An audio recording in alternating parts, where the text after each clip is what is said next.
Hi, Todd. Thanks for joining us today on our Positive Youth Development podcast.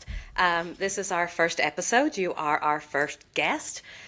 So we're excited to dig in and find out a little bit more about PYD at the YMCA, how that's going to impact the youth mental health crisis that we have. So to start, can you share a little bit about your journey, what has led you to the Y and your passion for youth development?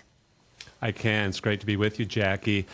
So when I think about my YMCA career that started in 1992, about 2 weeks ago, I celebrated my 33rd year as a full-time Y professional. Before that, I taught school for 1 year, but I actually have to go back before that. My dad was a camp director.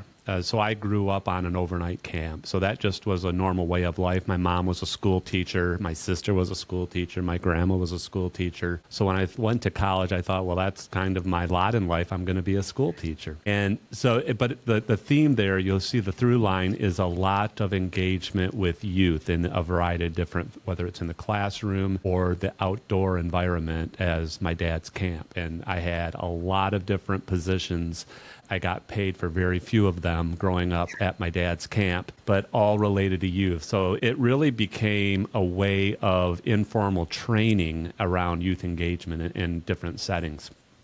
So as I went to school, that is what I really focused on. And as I said, I taught school for a year, had a good experience, but I really wasn't passionate about kind of that school day and lesson plans and curriculum. Others I know are really passionate about that, and I applaud them, and I applaud school teachers. But when I saw this opportunity at a YMCA in Lansing, Michigan for a youth director, it really caught my eye. And so my very first job with the YMCA was a youth director, a program director focused on youth programs, day camp, teen leadership.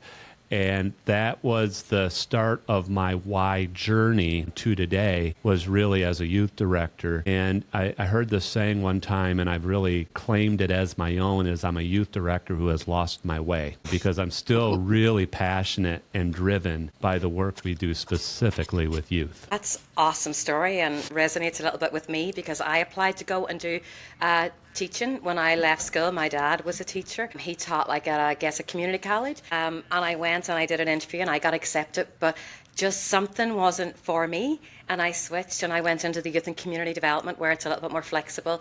And I guess meeting kids where they're at and meeting communities where they're at. So we share a lot of backgrounds.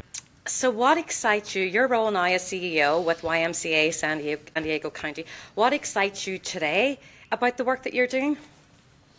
Really, it's a lot of what we're talking about today around positive youth development, and what we have discussed around our whole brand of community well-being and belonging is PYD, positive youth development, is our response for youth to community well-being and belonging. And then this overall umbrella strategy around community well-being and belonging is so important to me, is what it really means to put our mission and our vision into action. The result, hopefully, as our theory of change shows, is community well-being and belonging for everyone. Their basic needs are being met. We're responsive. We're in the individual communities that we serve. So when we think about our Drive to Thrive strategic plan, we call it the house, and how we implement the different portions of our strategic plan, it is all grounded in this notion of community well-being and belonging. And as I said, PYD is a response for youth. A big driving factor in all of these strategic plans. How does your leadership allow you to advance this in a meaningful way for yourself and for the association? When I arrived here, I talked about what the role of the CEO and what I saw as the priorities of the CEO. And it's, at the time, as I called it the 3 Ps of the brand. I still refer to it the same way. So as I think about the CEO position, specifically the CEO position that I have, I think about 3 Ps as positioning the brand. And once again, our brand is community, well-being, and belonging. Positioning our brand, that is how we develop our strategy, and more importantly than developing the strategy, how we implement the strategy with real measurable results. So positioning the brand strategically across the whole organization, promoting the brand. And when I talk about promoting the brand, it's being the number one cheerleader. And cheerleading is important, but also cheerleading with results is more important. So the results I'm talking about can be found in philanthropy, and that's our annual campaign. That's all of the work we do with our contracts. So our public policy work is part of promoting the brand, as well as just being out in community, making sure we're developing partnerships and other engagement opportunities for the YMCA to fulfill our mission. And as we talk about our growth strategy, I refer to it as multiplying the mission, growing our reach, our resources, and our impact is all part of promoting our brand. And finally, protecting the brand. So how we protect our YMCA of San Diego County brand around community well-being and belonging is really important. And I'll say a piece of that as it relates to positive youth development. Positive youth development ensures there's positive forces. And many have heard, especially in the youth development world, the term of ACEs, adverse childhood experiences. And I've heard Amy Zeitz, who leads our community well-being work, talk about PACEs, making sure we can blunt the adverse effect of childhood experiences, negative childhood experiences, with putting positive experience. And that's such an important role of PYD. A board that I've served on for about 6 years through our national office is called Champions. It's a Champions Board, Champions for Sexual Childhood Abuse Prevention. And that's when I think about protecting the brand. It's also, if we protect children in every sense of the way, that's actually protecting the brand, because it's lifting up and reaffirming the brand that we are for positive youth development, which means we're for the, that's a positive way to say it. PYD is what we're for. What we're against is eliminating those negative adverse experiences as much as we can and putting in positive experiences, hopefully to blunt the impacts of adverse experiences. You've been advocating for change and for like the Y as a champion for youth for decades. From your perspective, what makes positive youth development more relevant now than ever?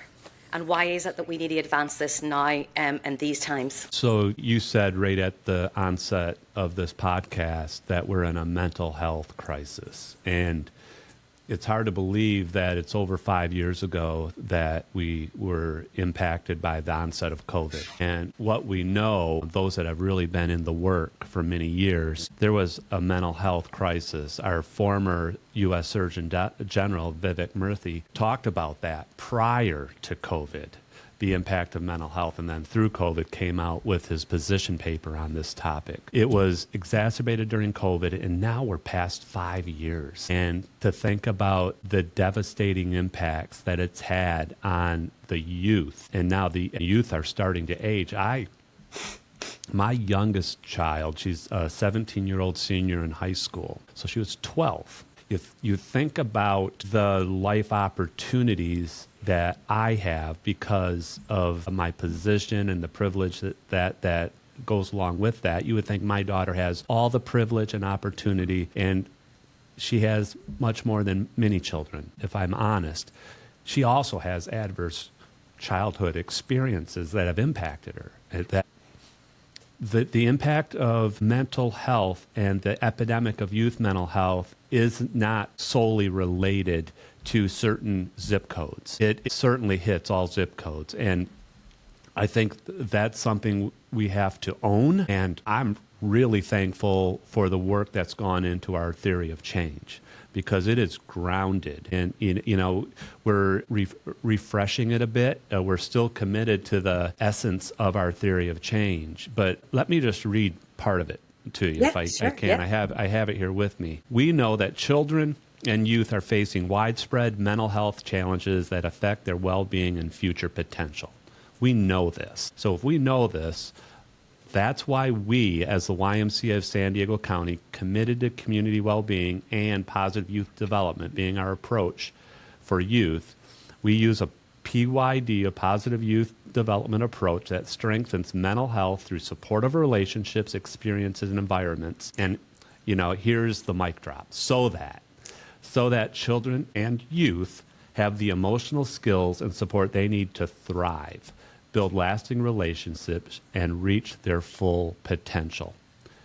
And that means when we talk about our mission statement, so all can thrive, that piece of our mission statement, how I've referenced in recent times, who does all mean in our region? It means anybody who's breathing the same air as us and following our code of conduct. That is who that should apply to.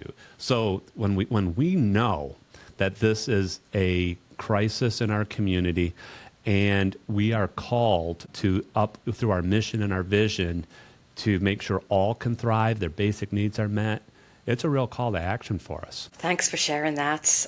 There really is so much work to be done to ensure that these strategies are available and widely available for all kids, because you're correct, it does not know zip codes. It's anybody and anyone's children can be affected, and any experiences that they have with our adults can be positive or negative. So a lot of this work is being done. So let's fast forward maybe like another 12 months or 18 months.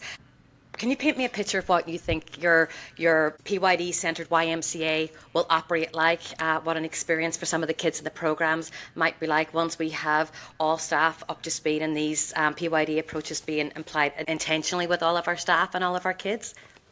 So something you just said would be like the perfect 6 to 12 month plan if all staff understood when we said positive youth development, number one, what it meant. And then secondly, they put it into action. And I would keep adding, so what do you need to do to put it into action? You need to provide the resources, the training, the support to be able to do that on a consistent basis. You know, we've had pilots, which is exactly what we need to do to learn and evolve and innovate the best way to implement PYD in the best way. So we've had pilots, but at some point we need to be able to do that in a consistent manner. And when you have 5,000 staff, especially in the summer, with 400,000 or more individuals that are connected to our YMCA, that is something we're going to have to continue to reinforce, is how do we do that in a consistent manner. And so that's meaning being disciplined to the approach, staying true to the approach, continuing to train, continue to make it a priority. That's why, we keep talking about this is something we're putting a stake in the ground. Who we are, our brand is community well-being and belonging. And our approach, once again, is positive youth development for youth. To that, this is not flavor of the month. This is something that we're going to continue to embed. And to do that, you have to resource it. So we have worked hard, myself and Shelley McTighe-Rippingale, our Chief Mission Advancement Officer, and others, to find philanthropy to support this. We're going to need to continue to do that and actually find more. And that can also be found in the form of partnerships. Who can we partner with to continue to spread this movement? I would like to think of it as a movement of positive youth development. You've just described a huge commitment that you've got for progressing this within the association. Just to follow up on what you were saying, how would you explain the difference between a traditional good quality programme, which the Y runs and many other associations, as opposed to a positive youth development aligned approach? What would you say is the major difference? Great question. And because we've had a lot of conversation with leaders in an organization, we've been doing the work of positive youth development for decades. And I will say we've been doing it organically because of the organization who we are. When we were founded in 1882 in San Diego County, we were founded to be a positive influence in youth. Which we've evolved to be more inclusive over the centuries and decades. But just because of our mission, our foundation, the kind of people that work for us who are just inspired to do this work, I would say we've done that. Now, what we're doing is claiming it, naming it, claiming it, and really starting to have, I go back to that consistency. We're having a more consistent approach. We're identifying the things across the board that we need to prioritize and continue. It's not easy because there's a lot of uncertainty, especially right now in our environment as far as funding. And what we've experienced over the last number of years is really high increased cost around inflation and cost. So it's really hard to resource the work. So when you have multiple priorities, it gets even more difficult because you're trying to resource everything. So as we prioritize our work, we're saying community well-being and belonging is our brand. PYD is part of that brand.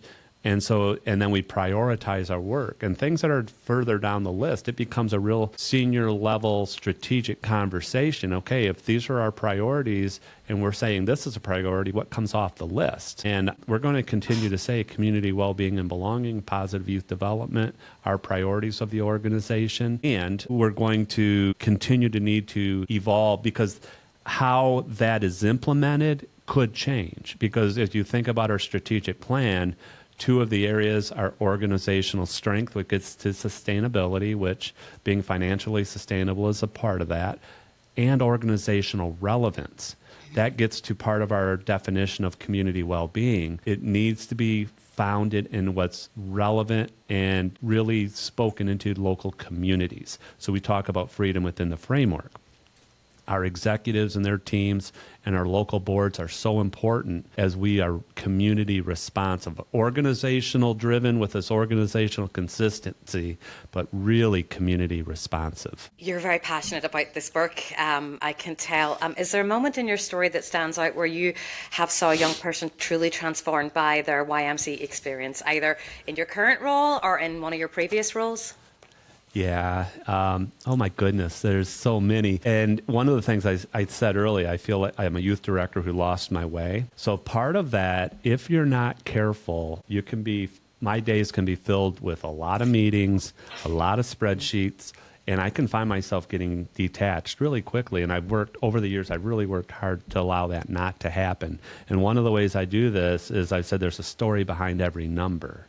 So there's stories that I just have throughout every part of my career of individuals that their lives truly were transformed because of their engagement with the YMCA. One story comes to mind. His name's Michael. Michael is from a former community I was in. And at the time I met Michael, he was in high school. And I had the pleasure of starting, this goes back, about 25 years ago. And I started a program that was funded, this will date it, it was called the Workforce Investment Act, WIA, at the time. It's now called WIOA, so it's been slightly renamed. And this was a program for youth, younger youth was the definition. And at one of the criteria was 200% of poverty. So you're talking about kids from backgrounds that really had a lot of challenges. Just because of whether socioeconomic type challenges. And so Michael became part of this program, which had an academic focused, life skill focused, job training. We provided jobs for kids in the program. And then it was like 08 or 09 when there was the stimulus, if you remember back in time when there was the stimulus funding. And we were given a chunk additional of funding that we were asked to embed in to get youth to work. And Michael had separated from the program. And at this point, I had become I think it was the COO of this Y. And so I wasn't directly in the program anymore, but the staff still were. And they came back and said, hey, we reached out to past participants because we could provide extra employment. And we reached out to Michael. Michael, he would say that point in his life actually saved his life because he was leaving his home when the staff called because he had no other options at the time. He was going to do the initiation process for a gang. And what he was going to do was not something that it could have very bad consequences for him. He chose to answer the call, and he chose to say, I'm going to re-engage in the program. What that led to, so you're talking about this kid who had come into the program, left, and rejoined.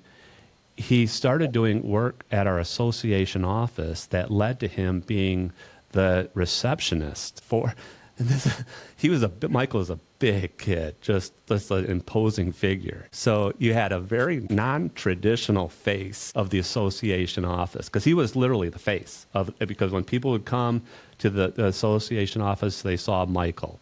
He was the first voice they heard. did a phenomenal job.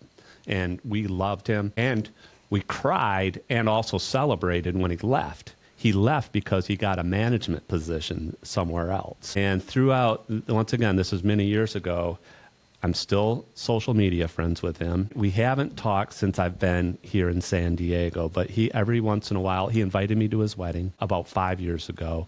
And that's one that really sticks out to me. I have a few others that just jump, but Michael is one that probably, when I think about what could have been, and I can really tangibly say with the wise intervention, or we saw the paces that we talked about, putting positive with all the adverse stuff going on. It was just a serendipitous timing of the positive force and opportunity the Y was going to provide Michael changed the trajectory of his life. What an awesome story. I think it really supports that children and young people need to be given opportunities to grow and develop and build that resiliency within them. They just don't wake up some morning and put on their resilient superpower suit and take off. And you just demonstrated what working with a young person over a period of time and developing those trust and supportive partnership relationships really had an impact to turn someone's life around. How is PYD going to support building the resiliency of kids within our programs? How can we do that on a smaller scale, do you think? So one of the things, and it's been a real learning for me, this isn't something that we just teach the kids. It's really been a philosophical, I'll say, adjustment for me, where it's not just about, we do all sorts of great stuff working with kids, but we have to train the adults about how to interact with the kids, and respond to how the youth are showing up. And so we talk about resiliency with kids, and, just an informal way I look at resiliency is, it's an ability to respond, an ability to regroup, an ability to just stand back up and get back at it. So, yeah, those are things we want in our youth, but those are things, if we're going to have that for our youth, the adults need to be able to do the same thing. And it might show up a little bit different. It might be in the form of being more committed, being more connected to the needs of the youth. And so how it shows up with, as I think informally about a PYD adult showing up to deliver PYD for the youth, is keep coming back, keep getting up, because when it's frustrating, you keep coming back. When the child is not responding, or maybe they're responding but not in a way that is appropriate, you keep coming back. Because what do we know about a lot of the things and the behaviors in youth is because of these experiences. They need PYD more than ever, and they need a caring adult in their life more than ever, because many kids that have had the experiences, they've had many adults in their life, and they have all sorts of reasons not to trust, because adults just go away. But when that adult keeps coming back and coming back and coming back. So I guess that's a different shift on resiliency, but in order, our kids have a higher opportunity to be resilient if the adults also are resilient. Yeah. And it's the interaction that the staff have with that kid and how they support that child, depending on what that circumstance or experience is what's either going to have the kid feeling that they are supported, or they've been walked through, or they feel that there's been some sort of skill development. So I like your take on it. It's really, really important that our staff are engaging with the kids and through these PYD-aligned interactions and behaviours, and modelling these skills and behaviours for our kids. You hit on it in your personal story that you shared there, but a lot of people have misconceptions about teenagers and kids. What do you think the misconceptions are about today's youth? I definitely think they're understood. I live with one, and man, it's like I remember, thinking I'm a Y director. At one point I was like, I need to make everybody think everything's perfect. Well, it's not. And that really hit home to me during COVID as well, when we were looking at all the needs in the community. And I started the COVID experience at a different YMCA and came here near the end in August of 21 of that phase of COVID. And what was clear to me is everything that was going on in the community was also going on with our staff. And so that was a point that hit me. Once again, it goes back to the zip code portion of the conversation, is it is impacting everyone. And I really am appreciative that the stigma through COVID of mental health, especially youth mental health, has become more accepted. Once again, I'm going to thank our former U.S. Surgeon General for that and the work he did with that and the voice he gave it in a positive sense. So I do think there's a level of still misunderstanding.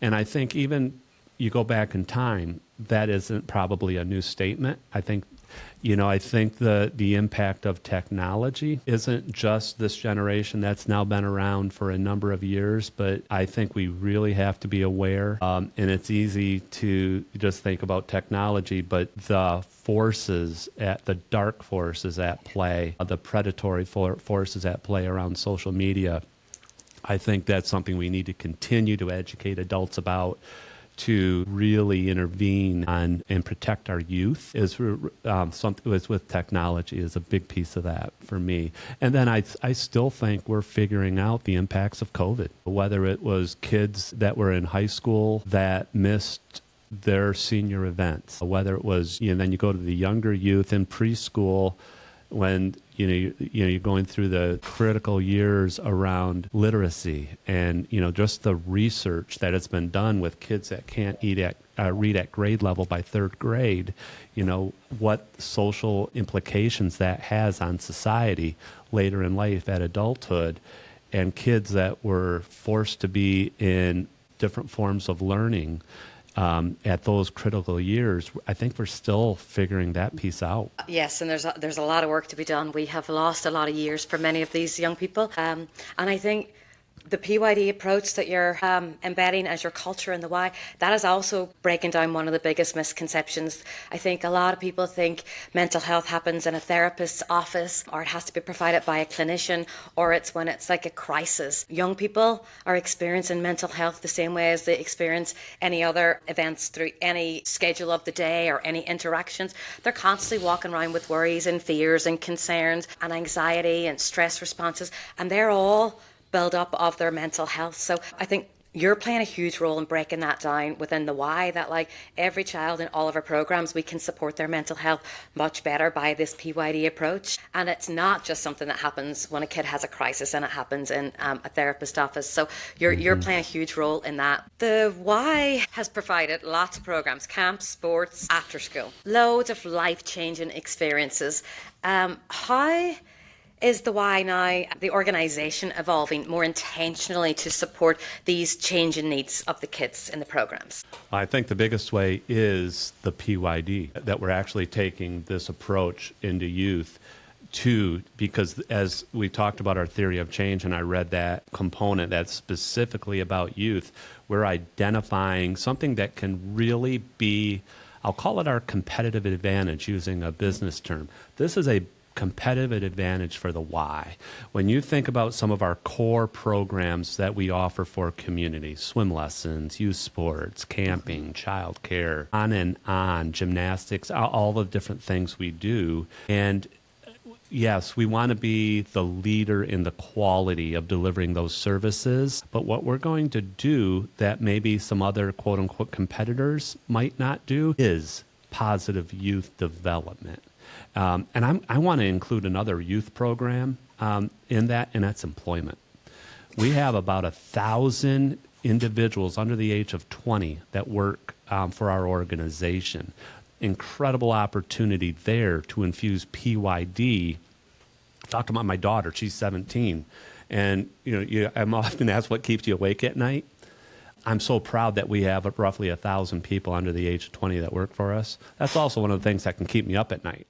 When we're talking about the brand of our organization, the safety, all the things you think about is youth. But it's such a great opportunity that we are instilling into these kids, many of their first jobs, this opportunity to learn how to grow and thrive as an individual by being an employee of the Y. Yes, you're correct, because we know the developing brain is still developing until it's 24, 25, right. And having such a large catchment of young staff in that age profile is It's exciting, gives you an opportunity to not only develop the kids, but the young staff, young adults. How important then is the training and the coaching of your staff? And how will every member of the YMCA be equipped to support these kids? What's the plan around that? So you're hitting on a really key point of this, because how we train and resource, one of the biggest resources we can do is the training. And it gets back to things I've talked about around consistency of implementation and the discipline of continuing. That gets back to the resiliency of coming back and being there each time. And it takes resources. And that's one of the things about what's holding us back from implementing at the highest level. It's frankly resources. So I think we need to continue to see how we can find more partners, find more donors and around philanthropy that support this. I would love, I was talking with one of our CEOs of one of our hospital systems, and we were talking about the youth mental health crisis. And this person was sharing just the increase over the last few years since COVID, during COVID and since, in their ER rooms around the increase, and it's related to youth mental health. And one of the things we talked about, and it goes back to, Jackie, one of your earlier comments around how we're looking at this. And one of the things I asked, I said, what would we have as a moonshot? And this person's answer was, well, I think we should see if our moonshot should be getting enough clinicians to really get after this problem. And something we've really talked about with positive youth development, there's not even a number of clinicians that will solve the youth mental health crisis. It's how do we get upstream? And that PYD is the wise response and approach to get upstream to buffer those impacts that get after the mental health crisis. So I shot back a moonshot that isn't achievable, but what if in San Diego County, because of the PYD model and the partnership, and the YMCA can't just do it. We need partners. We need a community approach that really knits together and creates this tapestry over our entire community. But I would love a moonshot that youth suicides were eliminated in San Diego County. What if that was our goal? And then, so what do you need to do to achieve that? Like I said, that I've just heard so many different reports from different community leaders. One was tied to an EMS system, and he talked about the increase that they've had 911 calls over the last few years related to teen mental health issues. Okay, so let's say that's not a realistic goal, but along the way, how much have we reduced that number, and things that lead to just that tragic end, that we're able to get upstream and improve the quality of life of a youth because of having a pretty bold goal. It's pretty alarming numbers out there. The suicide rate is extremely high. I think it's really important that any interventions that organisations can take in the preventative stream in a model that can be evaluated will support, hopefully, the decrease in those numbers. What's my next question? Well, let's fast forward then maybe like 24 months. How would you see programs if you went to visit a PYD program? Let's just say it could be a camp program or an after-school program. What would you like to see? So I smiled because the first thing that came to mind was stories of Michael. That's at probably a real extreme level, but where, because of our work in PYD, we have examples where youth can actually, they're down the road in the experiences, the impacts. We talk about our vision to be the catalyst to transform lives and community. That's what Michael is for me. He's a commentary of that. And then so you see that as an example of what could be. And there's success that could be found that might not be as dramatic as Michael's story, that are significant as we talk about thriving lives for every youth. And then you see the seeds. You can intentionally see the seeds that are planted that then germinate in whatever way that thriving looks like. Right now, we know we organically do it. So just think if we can continue to do all that organic work we've done with a higher degree of intention and strategic alignment with that. I just know, it's not a belief, I know we can have even greater impact. And we have had great impact for years, but just this opportunity to take it to another level for our youth, aligned with our theory of change, to positively impact youth. Talk to me just a little bit more, because it's such a beautiful story. But Michael, the outcome was amazing. But tell me what your connection or your relationship or what did that feel like, or how did you work together? Because that is the little seeds that got you to the end result. So explain what your relationship was like, or how you functioned together, or how you hung out together in that work capacity. Just explain a little bit about it. About Michael? Your relationship with him. What did that professional relationship feel like? Yeah. How did it work? When I was the executive director of that program, I had less of a relationship with him than when I was the COO and then the CEO of that Y, because he actually became the face of our Y, as I said. So I got to know him better then. So when I was the executive, we had, I think, 13 different sites throughout this region in this county that we were in. And some were in, like 5 or 6 were in YMCAs. The rest were in community centers that we partnered with. It goes back to that partnership comment that I mentioned. And so when he came to work for us is when I started to really get to know him. And I liked him. I knew I liked him, but I really liked him. And I really got to know him because I knew his story. And that's what I've heard many times. It's hard not to like somebody when you really get to know them and be curious about their life. And that's what I did. And he just opened up too. It was a really good connection, and it just wasn't me. It was his spirit, and he was just this engaging human being. And so I got to know more. As I mentioned, he was a big fella. And so he said, Todd, I'm working at the Y, and I'm sitting at the reception desk, and I know I need to lose some weight, so I get a membership, right? And so we talked about that, and he started working out at the Y, and it's an engagement that I know we had a positive impact on his life. And I think a lot, if not all of our team would say this. Yeah, we have a lot of positive impacts on others, but that has been a passion and a fire that has driven me for many years.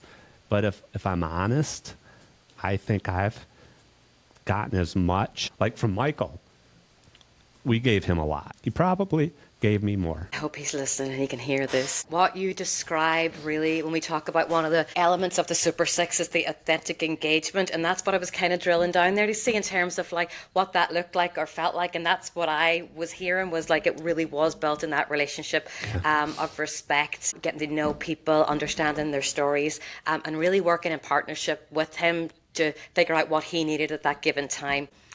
I guess, and sometimes we don't get to see the end, like the outcome with some of these kids. We only see them for 6 weeks or maybe a year. But I've spent some time at sites, and sometimes there's like a rainbow going off behind an adult and a kid, and you can just feel it. You can see them smiling and engaging, even in difficult times. It's like you can feel that supportive bubble that encompasses when the PYD approach is being aligned. And it's really hard to articulate sometimes, but it's just a feeling that you get when you see their body language, you see them connecting, and it's not transactional. Right. So thank you for sharing that. That really summed up the importance of authentic engagement. If your daughter was a young staff in one of our programs or participated as a participant or a young staff, what would you like for her? How would you like, or what is the outcome that you would like for her, or how would you like her to be treated being 17 and young? Great question, and it actually takes me back in time because my daughter isn't currently, but has been a participant. And anyway, what it takes me back to is my last executive director role. I worked for a vice president who had a daughter named Ashley, and he put into place something he called the Ashley rule. In other words, if it wasn't good enough for his daughter, it wasn't good enough for our programs. So that being said, that should still, what my youngest daughter, her name is Elle, whatever's not good enough for Elle shouldn't be good enough for any of our programs. So I guess I would flip that. I know the qualities I would look for, but part of my answer to that is if it's not good enough for my daughter, I want to know what's not good enough for other parents or caregivers. And because that should be our goal is, within the capacities that we have, the resources that we have, how do we make it? And that gets to our organizational relevance, that we're community responsive, is how do we make sure if we're implementing the Ashley rule or the L rule that our programs are living up to the standards of today's youth, as we talked about the evolution of the needs of children and the crisis of youth mental health, and also the dynamics of parenting or caregiving in today's world. That's awesome. That really made me smile. And it's 100% true. We really should strive to meet the needs of every kid that's coming through our doors, and it should be quality for every individual, and we should strive for that.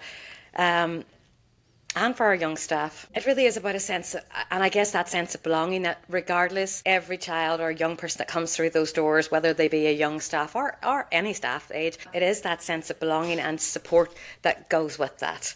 How do you think kid-focused experiences that are rooted in PYD, so if we root the Ashley rule in PYD, how can that shape their character, confidence and sense of belonging over time? Yeah, I think a key word there, character, I heard confidence too, I think. A big thing that I think the YMCA can do is develop confidence. And confidence that, you know what, I can actually fill in the blank. Back to the WIA program that I led, one of the things it taught me is I wanted to help that youth be successful in however they define success. I didn't want to be prescriptive as the only way you're successful is if you get into a 4-year college. That could be success for them. Or it could be something very different, whether it be a trade, military. I wanted to really, but that gets back to, the Michaels of the world is really identifying and understanding the youth. And so that's how I would, what does success look like in the minds of the youth? And how do we help shape them around all the, I want to be a professional athlete? That is a great goal, but let's help put some reality parameters on as well, as far as, well, okay, what if that doesn't work out? What's your backup plan? What's your plan B? And give a lot of practical examples to that. So that's something that always hit me as wow, what does success look like for them? Because I always want to be careful in my life not to prescribe my perspective, because I have one. It's the perspective I've built over 57 years. So what does perspective look like for the youth, and better understanding that? This notion of curiosity continues to come up. So really be curious about how they define success and trying to build an avenue to what's it look like to how do they achieve that. I love that, because it really is their journey and their path, and we're there to guide and support and develop the skills that they're required. So it's really about supporting them on their journey and exposing them through curiosity and conversations. There's a lot of children and young people that are spending a lot more time on technology. And there's the Unplugged Childhood campaign that's going around, and it's really that big push to get kids away from screens and technology and just back into everyday developmental experiences, playing, hanging out with their friends, being actively present when they're present. What makes this movement so important for children and young people's development, from the WISE perspective or from the PYD perspective? We've talked about it a few times throughout this podcast about the impact of media, social media. There can be some positive, and to say we're going to eliminate this is probably not realistic. So how do we use it and frame it in a positive? It's certainly I will not claim to be the expert in this space, but I see the need for positive outlets. I see the need to have it be utilized, whether it by schools or other places, in a positive way. When you think about cyberbullying and all the negative impacts, once again, it has to be a focus for us because it's not going away. Yes, it's not going away. And a lot of young people, it is a lifeline if they're looking for resources and for friends. So it really is trying to find the balance that we educate them, or we develop these awareness skills or safety skills around it, and maximize the time that they are with us and with adults and in our programs where they're developing the real life developmental experiences. Todd, if you had one final message that you could share with the YMCA staff, parents, or the community, or any of your partners about the PYD approach and why it matters more than ever, what would be your final thoughts or your message? I would say we're committed to this work. We're committed to community well-being and belonging, and we're committed to positive youth development as our approach for community well-being. One way I like to think about the work we do is we're helping to create the next generation of change makers. And when we think about our current environment and the divisiveness within it, I always like to think of our Y as the convener, connector, and unifier. I would hope the next generation of change makers can actually deliver on that, because it is really hard right now. I think we're doing our Y is a great beacon of hope around unity, but it is really difficult in today's environment. So when I think about the different examples over time, if we could create the next generation of change makers founded in community well-being and belonging, I would love to see it happen. Well, there's excellent work going on. So it Yeah. feels like you're advocating for PYD, advocating for change, and advocating for what the community needs. If anyone wants to get involved with the YMCA, how can they go about doing that?